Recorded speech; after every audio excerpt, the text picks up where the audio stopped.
1번 등기 추정력. 자, 1번 보존 등기의 추정력이 깨지는 게 3개가 있죠. 그 중에 하나, 보존 등기 명의자가 신축한 게 아니다. 깨지죠. 토지 보존 등기 명의자와 사정받은 자가 따로 있다. 깨지죠. 그럼 전 소유자가 양도 사실을 부정하는 경우.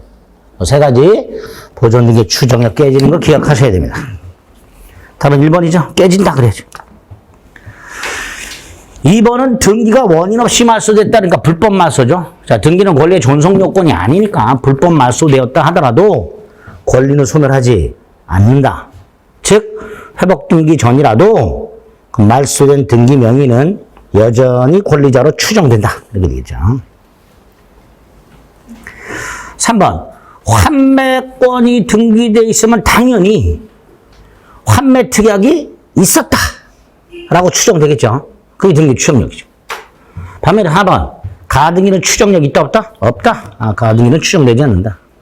5번은 등기의 추정력을 누구한테 주장할 수 있는가?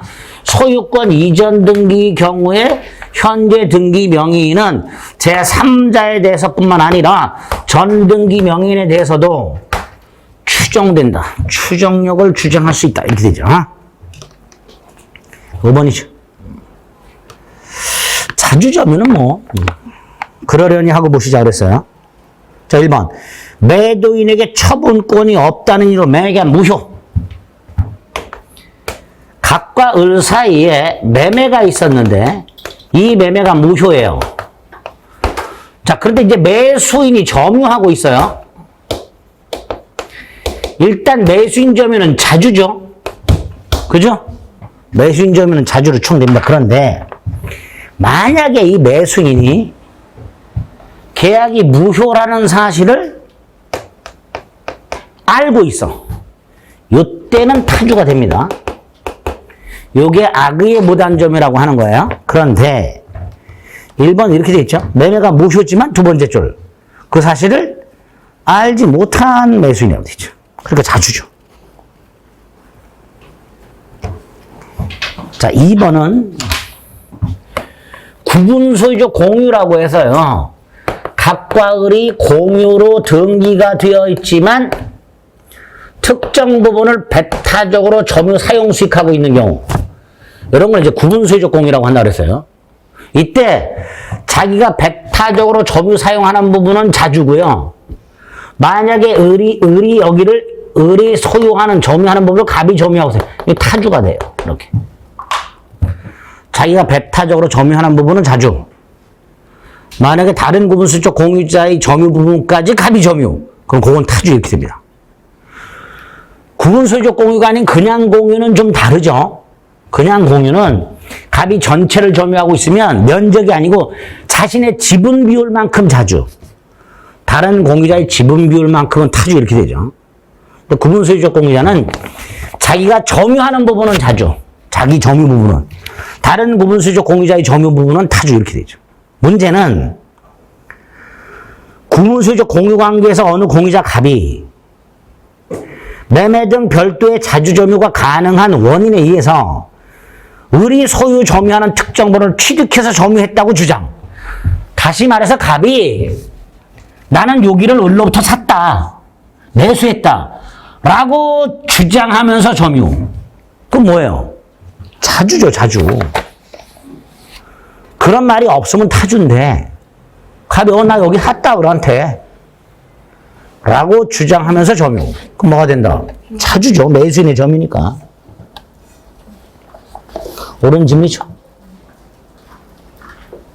그래서 거기서 포인트가 첫 번째 줄 때 매매 등 별도의 자주 점유가 가능한 권한에 의하여 세 번째 줄 점유를 개시. 이게 포인트가 되는 거야. 줄이면 매수하여 점유 이렇게 돼요. 매수하여 점유. 자주가 되겠죠. 3번 자주 추정은 국가나 지방자치단체의 점유도 인정해 줍니다. 자주. 4번 점유자에게 추정되는 소유이사는 꼭 등기해야 돼요? 아니죠. 그럼 동사는 어떻게 추정을 해줘? 그러니까 두 번째 줄, 등기를 수반하지 않은, 즉 등기하지 않은 점유 이미 밝혀지더라도 자주점유 추정은 깨지지 않는다 이렇게 되죠. 5번은 부동산을 타인에게 팔아가지고 돈을 다 받았어. 그리고 인도를 해줘야 돼. 인도 의무가 생겼죠. 그럼 뭘로 바뀐다? 타주로 바뀐다. 경매가 됐다. 경락일행의 물건을 인도해야 된다. 타주로 바뀐다. 소유자가 점유자를 상대로 소송을 제기해서 점유자가 패소했다. 이때 점유자는 패소 판결이 확정된 때 반환 의무가 생긴다. 그러니까 패소 판결이 확정된 때부터 타주가 된다. 이렇게 되겠죠. 자주가 타주로 바뀌는 거, 그 중에 하나가 5번. 16번, 점유자와 회복자의 관계, 201조 비용상환 청구, 202조 손해배상, 203조, 202조 점유물 멸실 훼손에 대한 손해배상이죠. 201조가 과실수치고요. 202조가 손해배상이고, 203조가 비용상환이죠. 그 중에 동그라미 1번. 점유자가 과실추측하면 뭘 청구 못한다? 통상의 필요비 청구하지 못한다. 2번. 유익비 청구할 수 있죠. 단 유익비는 가액 증가가 현존해야 되고 회복자가 선택한다 그랬죠. 임차인도 마찬가지죠. 3번. 임차인도 점유자예요. 유익비 지출했어.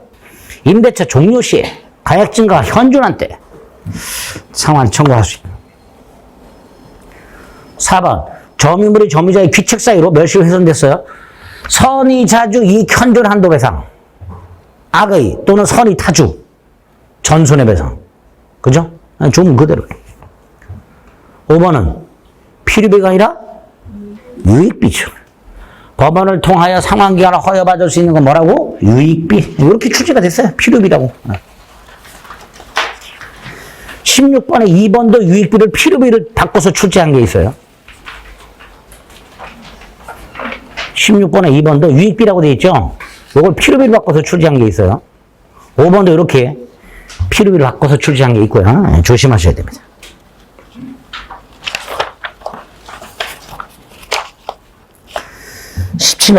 등기부 축시효. 등기부 축시효는 어떤 부동산 등기부의 소유자로 등기가 되어 있는 자가 점유까지 하고 10년 되면 소유권을 취득하는 게 등기부 축시효고, 첫째, 등기부 자체는 적법 유효한 등기부여야 되니까 무효가 된 이중 등기에 기초한 등기부 축시효는 인정되지 않는다. 두 번째, 등기부가 유효하다면 등기는 무효여도 상관없다. 세 번째, 10년 등기 10년 점유인데 전 점유자나 전 등기를 합하여 10년이면 충분하다. 네 번째, 선의 무과실 점유까지 필요하다. 이때 점유를 개시할 때 선의 무과실이면 충분하다. 마지막, 무과실 점유는 추정되지 않으니까 시효 완성자가 증명해라. 이렇게 되겠죠. 1번, 무효인 이중 등기에 기초한 등기부 축시효는 인정된다, 안 된다? 안 된다. 2번, 점유기간과 등기간이 각각 10년이어야 되지만 승계가 인정된다. 3번, 부동산 명의신탁에서 수탁자로 등기된 자, 타주죠. 수탁자로 뭐라고요? 타주. 그러니까 등기부 축시효가 인정될 수 없다. 4번, 시효 완성 후라고 돼 있죠. 이 10년이 되면 얘는 소유권을 취득해요. 두 번째, 등기는 권리의 존속 요건이 아니라 그랬죠. 그러니까 시효가 완성돼서 얘가 소유권을 취득한 후에 무단으로 제3자에게 등기가 넘어갔다 하더라도 소유권은 상실하지 않는다. 이렇게 되죠. 그죠? 일단 소유권을 취득하면 거기에 시효 완성하여 소유권을 취득했단 말이지. 그러면 그 등기가 불법 말소되거나 무단으로 이전되더라도 등기는 권리의 존속 요건이 아니니까 소유권을 상실하지 않는다. 이렇게 되겠죠.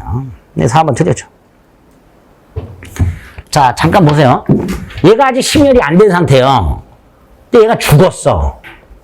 일단 상속이 되겠죠. 그죠? 그리고 이 상속인의 취득시효가 문제가 됐어요. 등기부 취득시효가. 그런데 아까도 말씀드렸듯이 등기부 취득시효가 인정되려면 선의 무과실 점유여야 되고 무과실 증명해야 된다 그랬죠. 예? 무과실 점유. 자, 이때 무과실 점유라는 게 돌아가신 분이 점유할 때 무과실이어야 되는지, 얘가 죽고 상속인이 상속을 받아 점유를 시작할 때 무과실이어야 되는지, 그게 문제가 되죠. 그런데 상속은 돌아가신 분의 점유를 그대로 승계하죠. 그러니까 이 경우에는 돌아가신 분이 점유를 개시할 때 무과실이어야 되고, 그거를 상속인이 입증해라 이렇게 되겠죠. 5번이죠. 상속을 원인으로 점유를 승계해서 등기부 직시완성을 주장하는 상속인은 상속 후 10년이 경과했다 하더라도 설령 돌아가신 분이 상속하여 돌아가신 분이 그 부동산을 점유를 시작할 때, 상속인 얘가 점유를 시작할 때가 아니라 돌아가신 분이 점유를 개시할 때 무과실이었음을 입증해라. 이렇게 됩니다. 그리고 4번. 18번 첨부는 뭐 별거 없죠. 타인 동산에 가공해서 갑소유 물건에 을이 가공을 해서 새로운 물건을 만들어서 원칙적으로 갑소유지만 가액의 증가가 현저히 다액일 때는 누구 거? 가공자 소유. 1번이 답이네. 2번. 부동산에 물건이 부합하는 경우,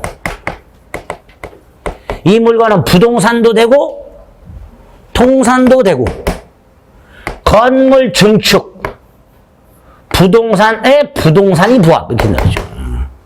2번 X. 3번. 부동산에 부합한 동산이라고 했어요. 자, 부동산에 동산이 부합했다.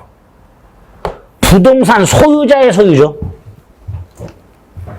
부합된 동산의 가격이 부동산 가격을 현저히 초과하더라도 부동산 소유자의 소유권이 기속된다고 했습니다. 3번 틀렸죠. 4번. 동산끼리 부합을 하면 원칙적으로 주된 동산 소유자가 소유권을 취득하되 주종을 구별할 수 없을 때는 부합 당시 가액비를 공유하죠. 근데 첫 번째 줄은 뭐라고 되어 있어요? 주종을 구별할 필요 없이라고 되면 틀렸죠. 주종을 구별할 수 없을 때라고 해야죠.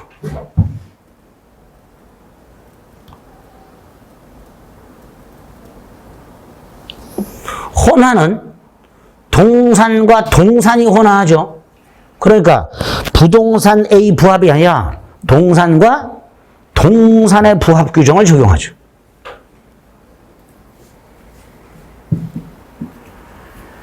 틀린 거 1번.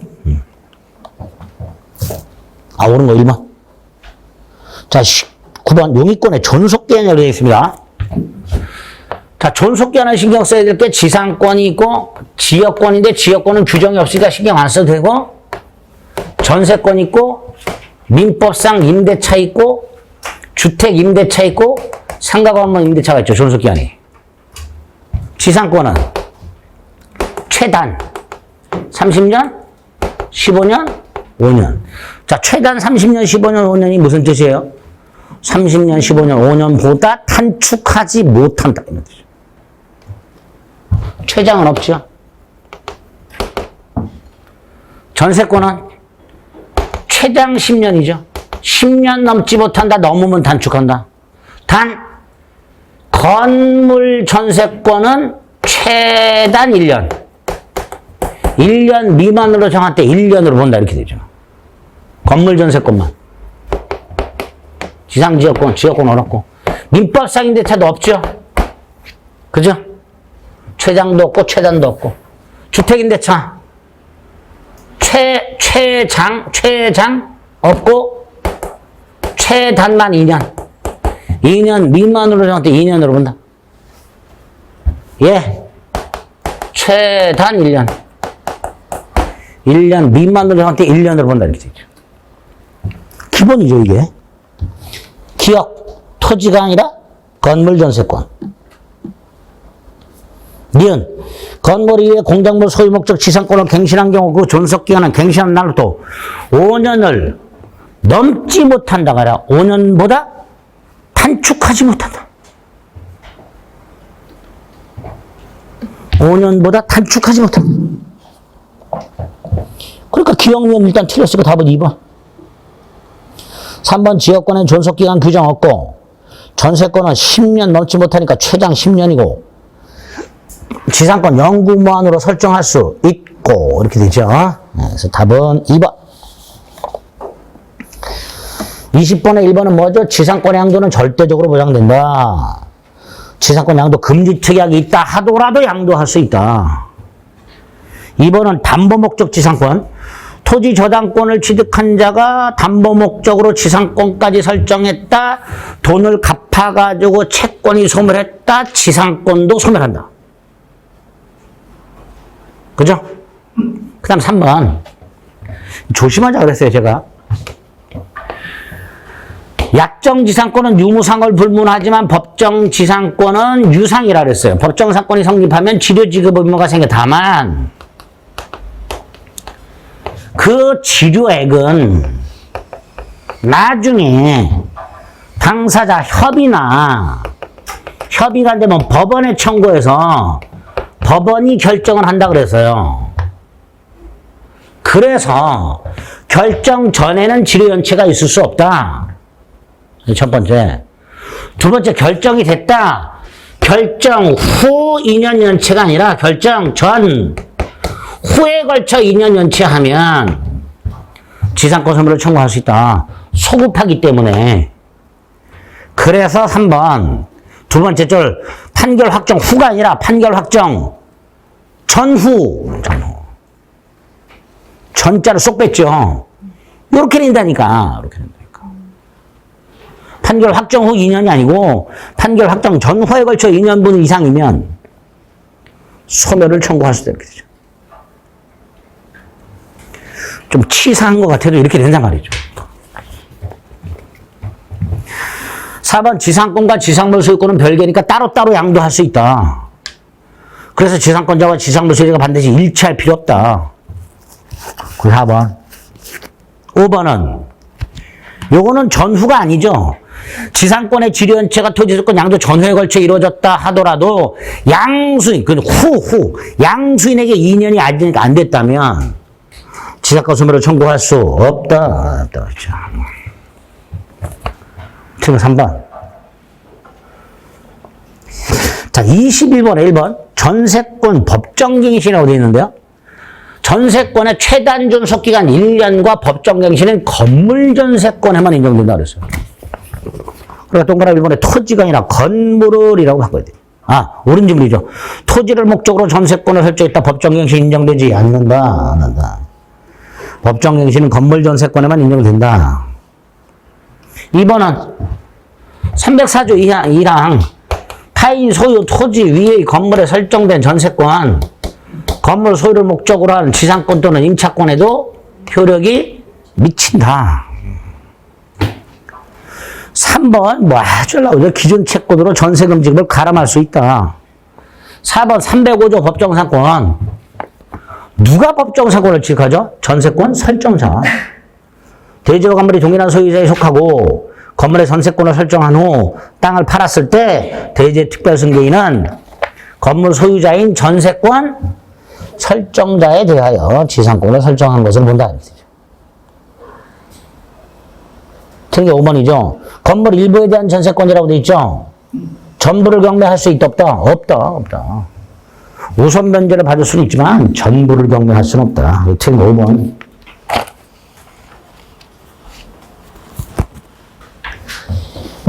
(22번) 담보물권에 관한 설명으로 틀린 것이라고 되는데 유치권은 두 번째 줄. 유치권은 법정 담보물권이에요. 자, 두 번째 줄. 부종성이 완화돼 있다? 엄격하죠. 부종성이 완화돼 있는 건 뭐예요? 유치권이 아니라 근저당권. 그래서 유치권은 법정 담보물권이고 약정 담보물권인 근저당권에 비해 부종성이 엄격하다라고 해야 되죠. 부종성이 완화되어 있는 건 근저당권입니다. 따라서 1번 X. 2번 유치권은 물상대위 인정 안 된다 그랬고 3번 담보물권만 팔아먹는 건 하늘이 두 쪽 나도 안 된다 그랬고 4번은 불가분성이죠. 채권을 전부 받을 때까지 목적물 전체 효력이 미친다. 5번은 유치적 효력이라고 돼 있죠. 유치적 효력이 뭐예요? 담보 목적물을 점유하는 거. 질권, 즉 전당포 주인이나 유치권자를 점유하죠. 그러나 저당권자는 점유하지 않지요. 그러니까 유치적 효력은 뭐에는 인정 안 된다. 저당권에는 인정되지 않는다. 틀린 거 1번. 23번 1번. 자, 건물의 점유자가 건물에 대해서 유치권을 행사하는데 그 건물의 존재와 토지 점유가 토지 소유자에게 불법 행위가 되는 때라고 돼 있어요. 이게 무슨 뜻일까요? 건물의 존재와 토지 점유가 토지 소유자에게 불법 행위가 됐다. 무슨 뜻일까요, 이거? 무단 건물이다라는 뜻이죠. 무단 건물이라는 뜻이에요. 갑소유 땅에 을이 무단으로 건물을 갖고 있다 이런 뜻이에요. 그런데 예를 들어 을이 건물을 뭐 수리나 리모델링을 맡겨서 병한테 근데 공사 대금을 안 줘서 병이 이 건물을 유치하는 경우로 생각해 보세요. 이때 이 병 건물에 대한 유치권을 갑에게 주장할 수 있다 없다? 없죠. 건물 철거돼야 되잖아요. 그러니까 1번 유치권으로 토지 소유자에게 대항할 수 없다 이렇게 되면 무단 건물인 경우죠. 답은 2번이죠. 뭐 수급인의 재료와 노력으로 신축한 건물은 수급이 소유니까 수급인이 설령 공사 대금을 받지 못했다 하더라도 수급인은 자신 건물을 유치할 수는 없다. 그 2번 틀렸죠. 또 3번은 유치권자가 그가 점유하는 건물에 거주 사용한다고 되어 있는데 이 유치권자가 주택공사업자예요. 건축업자야. 근데 주택공사대금을 받지 못했어. 그 주택을 유치해. 하면서 거주 사용해. 이게 뭐죠? 보존에 필요한 사용이죠. 채무자 승낙 없이 사용할 수 있다고 그랬죠.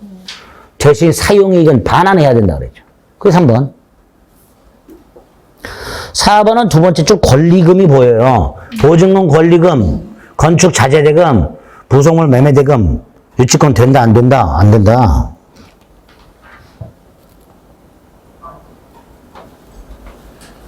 자, 유치권자가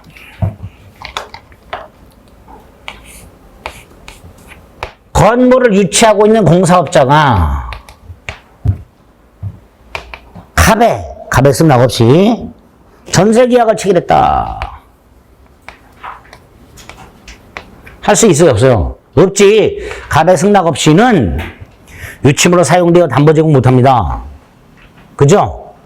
만약에 갑의 승낙을 받았다면 사용되어 담보 제공할 수 있고 전세금을 받아가지고 그 이자를 수취하여 공사대금에 충당할 수가 있어요. 그런데 소유자 갑의 승낙을 받지 않았다면 과실 수취할 수 없으니 그 병으로부터 받은 전세금의 이자를 과실을 갑에게 반환해야죠. 전세금을 줄 필요는 없죠. 전세금은 병이 반환해야 되는 거니까. 그래서 5번 유치권자가 유치물에 관하여 전세계약을 체결해서 전세금을 수령했을 때 유치물 소유자에게 전세금을 반환한 게 아니라 그 전세금에 대한 이자를 부당이득으로 반환해라 이렇게 됩니다. 근데 만약에 이 문제가 소유자의 승낙을 받아 이렇게 돼요. 승낙을 받아. 이때는 이자를 누가 수취하는 거예요? 을이 유치권자가. 그죠? 근데 소유자의 승낙을 받았단 말이 없잖아. 없으니까 사용이익은 갑에게 반환하라 이렇게 되죠. 이자는 반환해라. 틀린 거 2번. 24번에 1번 토지 건물뿐만 아니라 지상권, 전세권도 저당권의 목적이 될 수 있지요. 2번 수없이 말씀드렸죠. 을병정이 갑에게 돈을 빌려주고 갑이 제공하는 담보물에 각각 저당권을 설정할 수도 있고 저당권 하나를 채권액의 비율로 준공유할 수도 있다. 그렇죠? 그 2번. 채권자가 각각 다른 채권을 한 개의 저당권으로 담보할 수 있다. 채권자 을병정은 하나의 저당권을 채권액의 비율로 준공유할 수 있다. 이렇게 되겠죠. 3번은 뭘 말하는 거죠? 최고액만을 정하고 오라고 되니까 근저당권을 말하는 거죠. 4번은 토지 임대리 차임을 못 받았어요. 그래서 그 토지 위에 임차인 소유의 건물을 압류해서 그럼 뭐하고 똑같다 그랬죠? 저당권의 혜택이 있다고 그랬죠. 저당권. 649조 법정 저당권입니다. 키워드가 두 번째 줄 건물 압류입니다. 그럼 저당권의 혜택이 있는 겁니다. 반대로요. 임차인 소유의 동산을 압류. 그러면 이때는 질권의 효력이 있습니다. 건물을 압류하면 저당권의 효력이 있고요. 임차인 소유의 동산을 압류하면 질권의 효력이 있습니다.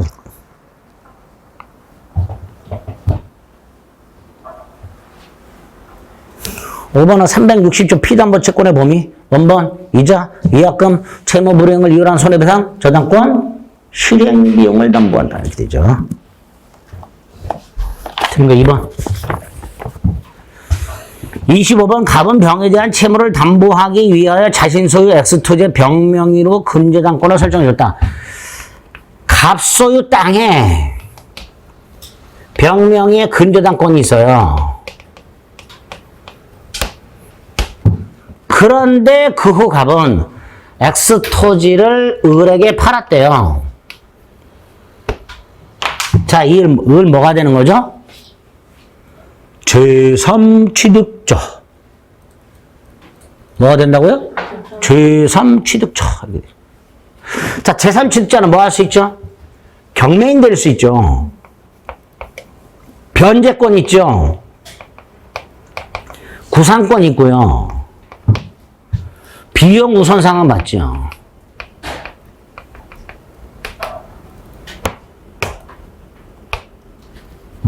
제3취득자의 지위. 자, 먼저 동그라미 1번. 갑이 돈을 갚아. 채권 소멸했죠. 전 소유자도 말소 청구할 수 있고 현 소유자도 말소 청구할 수 있다. 그죠? 갑도 말소 청구할 수 있고 을도 말소 청구할 수 있다. 이렇게 되죠. 그 다음에 2번 갑. 채무자죠. 그죠? 채무자는 다 갚아야 된다 그랬죠. 최고액까지만이 아니라 다 갚아야 된다 그랬어요. 그 2번. 전부를 갚아야 말소 청구할 수 있다. 자, 1번, 3번 모두 다 채권이 소멸했다. 다시 한번. 1번 현 소유자 병도, 3번 전 소유자 갑도 말소 청구할 수 있다. 4번은 을 제3취득자 뭐가 있죠? 변제권 있죠. 채무자 의사에 반해서도 변제할 권리가 있단 말이죠. 그리고 구상할 수 있단 말이죠. 이렇게. 그죠? 그 4번. 제3취득자 을은 채무자 의사에 반해서도 변제할 수 있고 근저당 말소를 청구할 수 있다. 이렇게 돼요. 자, 5번. 자, 5번. 아까 2번의 채무자는 다 갚아야 되지만 물상보증인이나 제3취득자는 뭐만 갚으면 되죠? 채권 최고액만. 그러니까 5번. 갑의 채무가 최고액을 초과할 때 채무 전액이 아니고 최고액까지만 변제하면 말소를 청구할 수 있죠? 5번 틀렸죠. 근저당권에서 이렇게 제3취득자 뭘 갚아야 되는가 확인하셔야 돼요. 틀린 거 5번. 26번에 계약의 성립이라고 되어 있는데 그중에 1번이 뭐죠? 의사실현에 의한 계약 성립. 승낙의 통지가 필요 없는 경우에는 승낙의 의사표시로 인정된 사실이 있는데 성립한다. 가끔 어떻게 나와요? 승낙의 의사표시로 인정되는 사실을 청약자가 안 때 성립한다. 그럼 X. 청약자가 알든 모르든 그 사실이 있을 때 계약이 성립한다. 이번 계약이 성립하려면 의사가 합치해야 되죠. 적어도 당사자 의사표시에 나와 있는 사항은 다 합치가 돼야 되죠. 자, 3번은 당사자가 계약으로 인한 효과를 제대로 알지 못했어. 예를 들어서 나는 계약이 증여라고 생각하고 있어. 돈 안 주고 넘겨받는다고 생각. 나중에 때 매매야. 이거 뭐예요? 차고. 그죠? 차고. 계약의 효과라는 건 별거 아니에요. 권리 의무에 관한 착각을 말하는 겁니다. 나는 증여받았다고 생각했지만 나중에 봤더니 돈 줘야 되는 거야. 그런 거 말하는 거예요. 차고가 문제가 된다. 자, 4번. 청약은 철회 못하죠. 청약이 상대방한테 도달하면 뭘 못한다? 철회하지 못한다. 예외. 명예퇴직 신청서가 회사에 도달했다 하더라도 회사가 승낙을 하여 근로계약이 해지가 되기 전까지는 뭐 할 수 있다? 철회할 수 있다. 예외죠? 4번 틀렸죠? 근로자가 회사에 명예퇴직을 신청하는 것은 근로계약을 합의로 해지합시다라는 청약.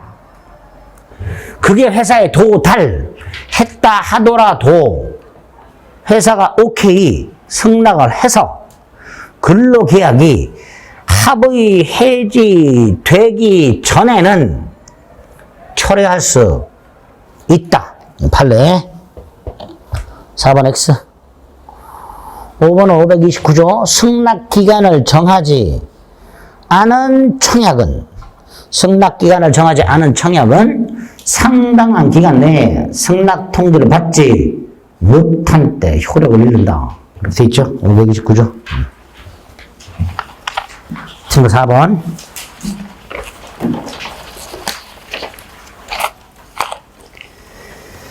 자, 27번. 동시행관계가 아닌 것을 고르면이라고 되어 있습니다. 자, 동시행관계 아닌 거. 자, 우리 외우고 있는 거. 변제와 채권 증서 반환.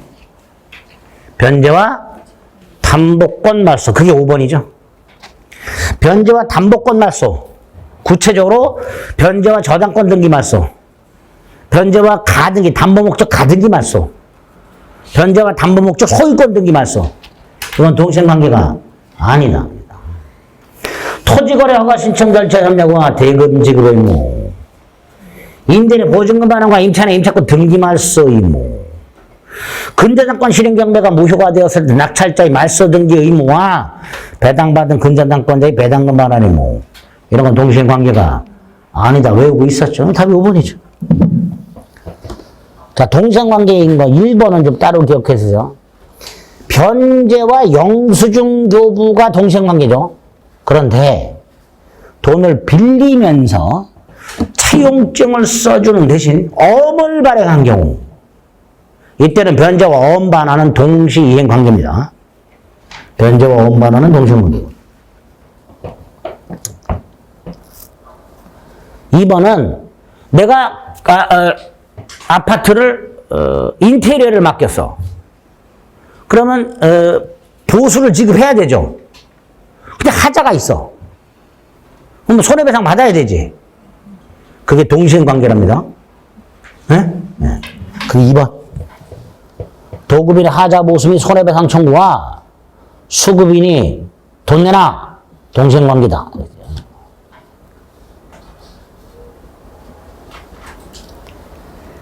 자, 아닌 거 암기해 두시고 인 거 2개 지금 눈으로 확인해 둡니다.